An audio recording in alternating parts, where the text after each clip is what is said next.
Well, good morning, everyone. It's lovely to see so many die-hard Leeds fans here in the room, as well as seeing people who are completely new to this experience and to the city. And I'm sure that in the course of the following days, you will fall in love with Leeds itself, just as many other of us have done. Now, its gritty grey buildings and coarse look are an element that most of us, if not all of us, are used to. After all, if you live in a big city, this will probably feel like home to you. Indeed, you may not even notice the concerning lack of green pockets. Some of you may say, hold on a second, there are parks and running grounds, and yes, nature does put up a valiant fight, but if you're aching for thick foliage, the scrunching sound of your footsteps as you walk across woods, or trees as far as the eye can see, well, Leeds may not be the ideal city for you. We've all become a bit disconnected from nature, as it were, and so we don't know a lot about trees, plants, or the animal kingdom. Of course, plants provide us with oxygen and are essential to the planet's well-being, but any layperson would be hard-pressed to give you any more information about nature in general. So you can picture my surprise when I found out that trees speak. Yes, you heard me right. Apparently trees do speak among each other. And it's odd because since Darwin, we have generally thought of trees as these individual loners fighting for food, water, sunshine, obeying the basic rule of nature: eat or be eaten, win or be defeated. However, it looks as though we were barking up the wrong tree. Indeed, there is now a substantial body of scientific evidence which refutes this idea. It shows that trees within the same species, as well as outside their own species, talk with one another. They are communal beings and they collaborate, if you will. They create cooperative, interdependent relationships, and these are maintained by a sort of higher intelligence and a collective brain, similar to the ones we see in insect colonies. When we go about in a forest and have a walk, what we notice are the bark of trees, their leaves, the foliage, but what we don't realize is that the magic really happens underground below the surface. And so let's take a quick detour and try and see what goes on below the surface of the forest. All trees are connected to each other through an underground network of fungi. So trees will share water and nutrients through these networks, and they will also use them to communicate among each other. They will send distress signals about droughts and diseases, for example, or even insect attacks. So much so that other trees will actually alter their behavior depending on the type of messages they receive. And this isn't circumscribed to one specific forest or type of trees, it's transversal across the whole world. These fungi, which are to be found underground, are beneficial to the plants. Why is that?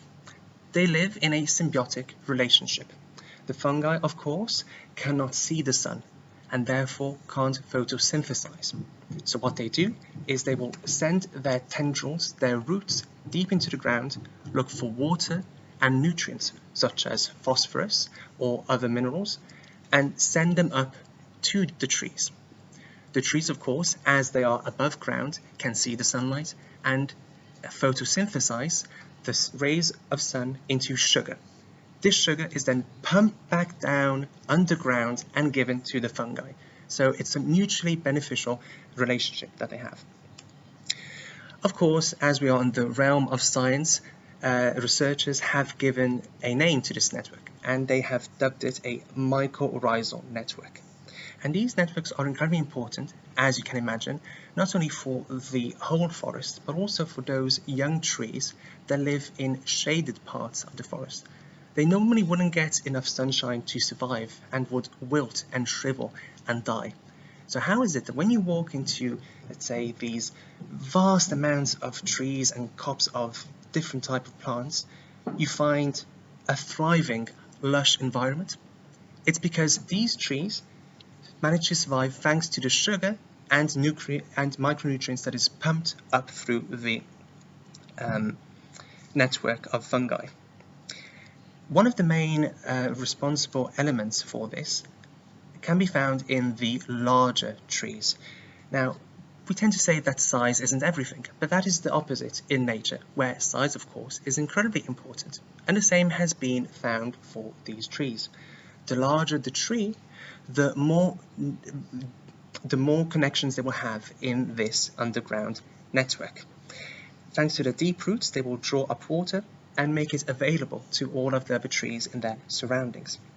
And they will send them the nutrients they need, depending on their demands. So we've seen how this network is incredibly important for a tree's nutrition.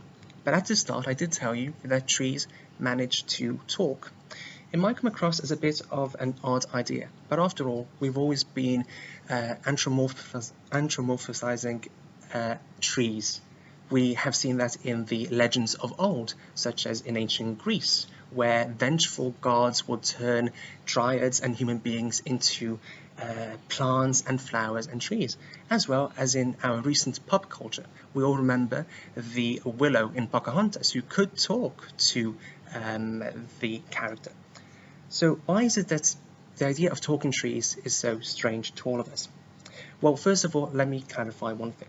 Of course, trees will not start splitting their barks open, developing lips and a mouth, and talk as though I were talking to you today.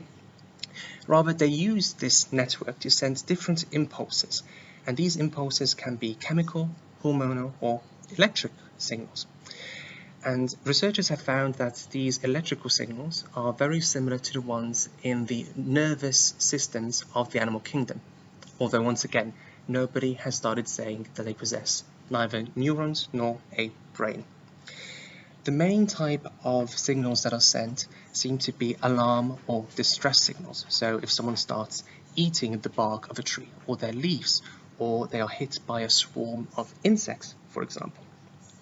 So they use this network, but they also use all of the environment around them. Indeed, trees also communicate through the air by using pheromones and other sense signals. Let's take the acacia, for example, which can be found in the hot, dusty savannas of sub-Saharan Africa.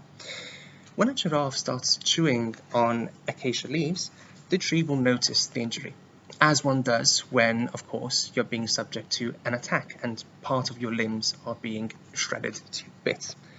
What does an acacia tree do? It will emit a distress signal in the form of ethylene gas.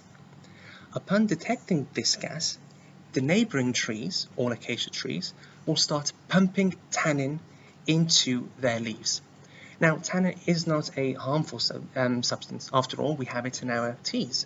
But this specific compound, when it reaches a specific level, can actually be quite harmful to the animals, even killing giraffes.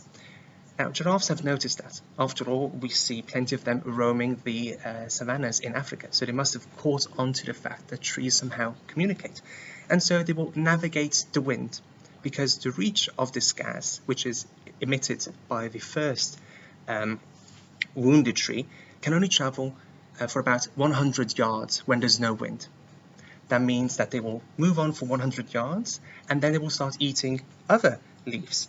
And that's why both the acacia and giraffes still survive in Africa. So as we can see, trees can detect scents through their leaves, which qualifies as a sense of smell, if you will. But they also have a sense of touch and taste.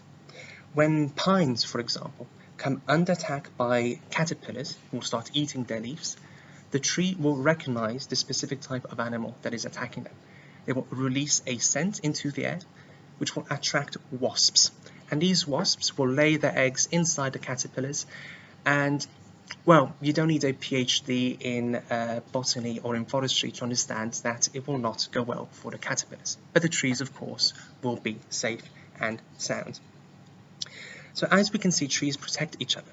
But scientists were also curious to know, do trees understand who to protect? Do they differentiate between their own kin, their offspring, and trees of different species? Well, it looks that yes, they can. They make very conscious choices about who to protect, how much food to send through this underground network, and they will favor their own kin rather than, let's say, trees belonging to a different type of species. However, this is quite a contentious topic because in science you always have two, if not more than two, opposing factions.